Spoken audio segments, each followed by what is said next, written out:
Hello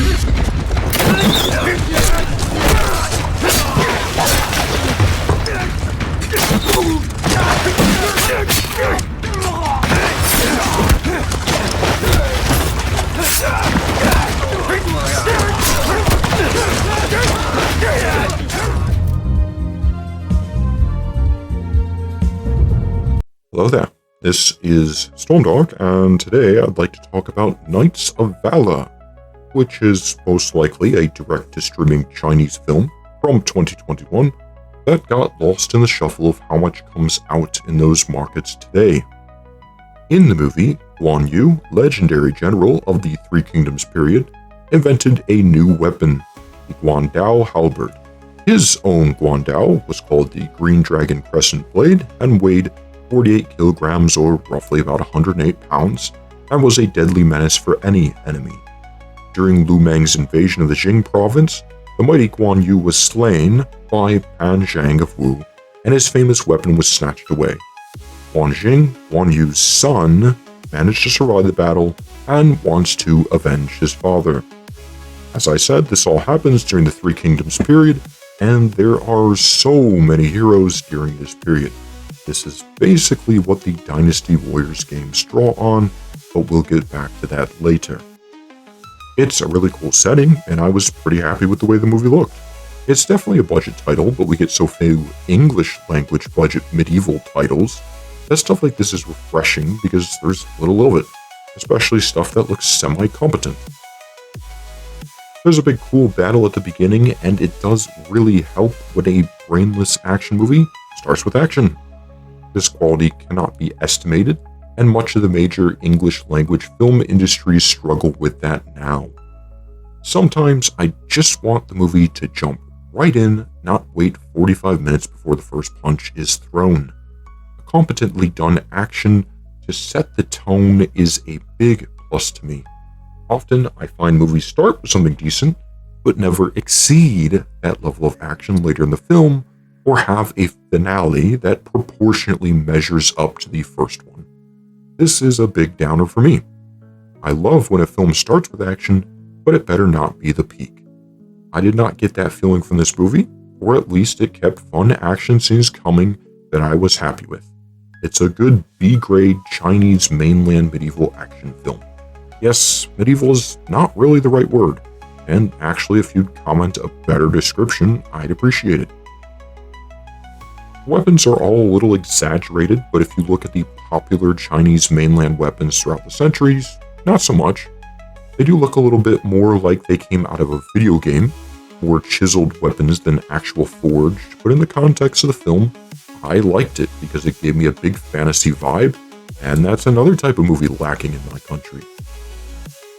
The armor and weapons are all more stylized and strictly effective, but not to the point where they look like styrofoam and cheap metal. Within the first battle and at other points throughout the movie, instead of launching actual medieval artillery, they CGI'd it. It looks wonky and is one of the biggest weak points of the movie, outside a glaring error I'll get to later. I understand the use of it, but they need a better studio for it. That's pretty common for these Chinese films. Occasionally, I will watch C-grade slop from mainland China just because of the ridiculous monsters in it. There are not any of those in this movie, I'm just saying I have a certain tolerance for these shoddy CGI ones. This is not that bad, but that industry still has a problem with it, even in bigger films like recent Jackie Chan films. It's slowly getting better, but at the same time, Hollywood, which was the standard for every level of the filmmaking apparatus, has been really struggling with the quality of its CGI over the last 5 to 10 years, but I don't want to get too deep into that rabbit hole. Disney really dropped off, huh?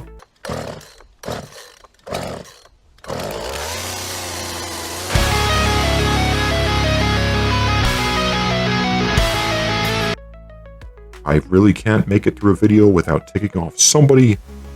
Good thing I'm probably shadow banned. By the time this video comes out, maybe I'll have outlasted that, so there's a bright spot. Anyway, in the first battle, Guan Yu dies. In real history, he was an extremely famous general. If this film was remotely historically accurate, he would be the main character. This film is kind of like weird fan fiction for the Three Kingdoms period, leading to many of the bad reviews on it. I don't blame them. I completely understand. If I had a better grasp of this time period, I probably wouldn't have given the movie the time of day. My knowledge of this era is barely tip of the iceberg. Heck, I was just happy they mentioned Cao Cao because the stories about him are always so cool. To some degree, the Dynasty Warrior games are a cool way to learn about all the players of this era. No pun intended. No really accurate depictions or descriptions of Guan Yu exist, except for the description that he had a really great beard. The entire Three Kingdoms period is full of twists and turns, making it difficult for people just getting into it. This isn't really lore, it's actual history. Guan Yu fought under Liu Bei, and at point was taken captive by Cao Cao, who treated him very respectfully. Guan Yu even served under him as lieutenant general, but it was not where his heart was, and Cao Cao allowed Guan Yu to eventually leave him and go back to serving under Liu Bei. Guan Yu was at the famous Battle of Red Cliffs with Liu Bai's side later on. Later, there were territorial disputes between Liu Bei and another guy, Sun Quan. Quan sent Lu Meng to get back the territory, and Guan Yu was sent to stop Meng.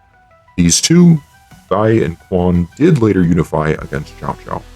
Cao Cao eventually figured out how to play the two against each other, and this led to Quan using his subordinate Meng to set up Guan Yu up for failure and defeat.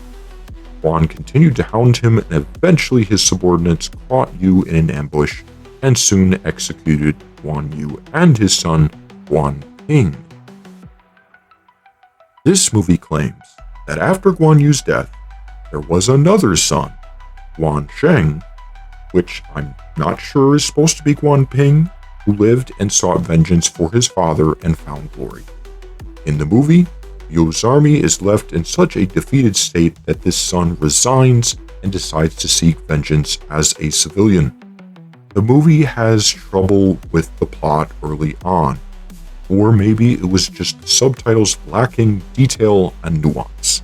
Basically, Sheng becomes a drunk for a little while, but then overhears crucial information of how to beat a strategically important dam for the war effort.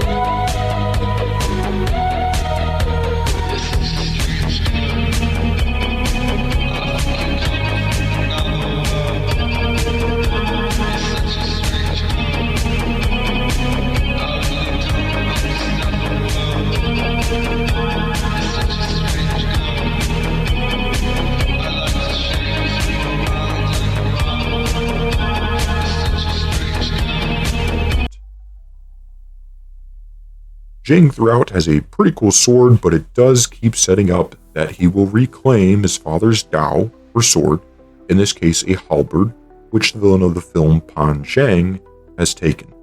I'm not completely sure where Zhang figures in the actual history or if he's just a made-up character.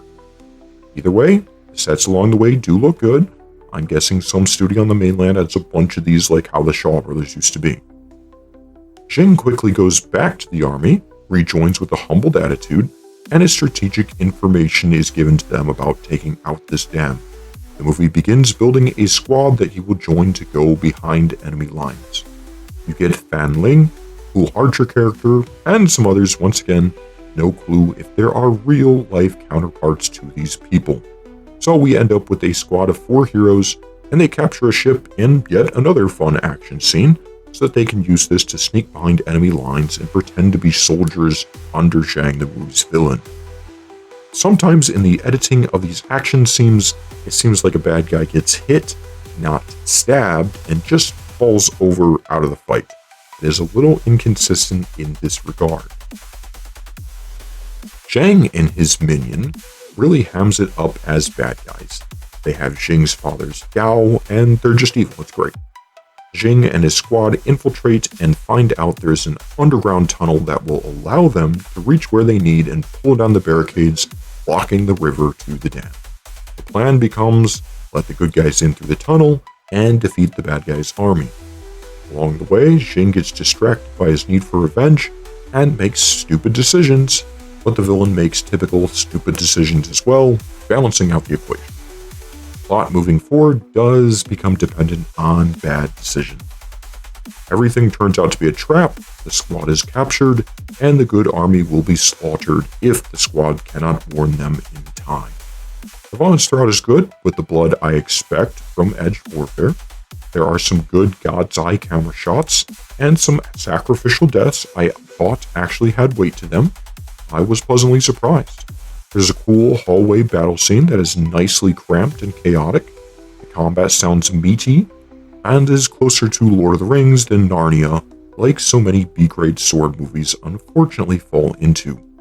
I did notice one unfortunate spot where the wall of a cheaply built set flexed when hit though. In some shots you can tell that these are rubber prop weapons. The movie certainly has its flaws.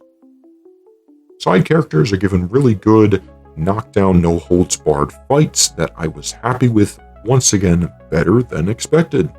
There is a great bloody final brawl that was a satisfying conclusion, so I do feel the movie delivered on the promises of the first scene. It was more war movie than wuxia movie, and I really like that. The movie had 2 directors, I have no clue why, and one of them has done quite a few of these direct-to-streaming films, ending up on iQiwi and Haya. I'd probably watch most of them if I had access. This movie was a complete blind watch for me, and ended up being a nice little surprise. I'm not familiar with any of the cast, and some of them have only this movie credited to them on IMDb. This is yet another movie I have found that has less than 100 ratings on IMDb, so I've got that going for me. It is available on quite a few streaming services, and I think I even saw it on Tubi. Overall, I enjoyed it, but the historical inaccuracy of the whole plot may really destroy your enjoyment of a Chinese war movie. It's a great B-movie, and I'll figure out how to keep a copy around. If you like Chinese DTV or straight to streaming, or want some swords and spears warfare, it's a fun movie. It's just not a good historical account. Until next time, this has been Stormdog. 多会青龙偃月刀。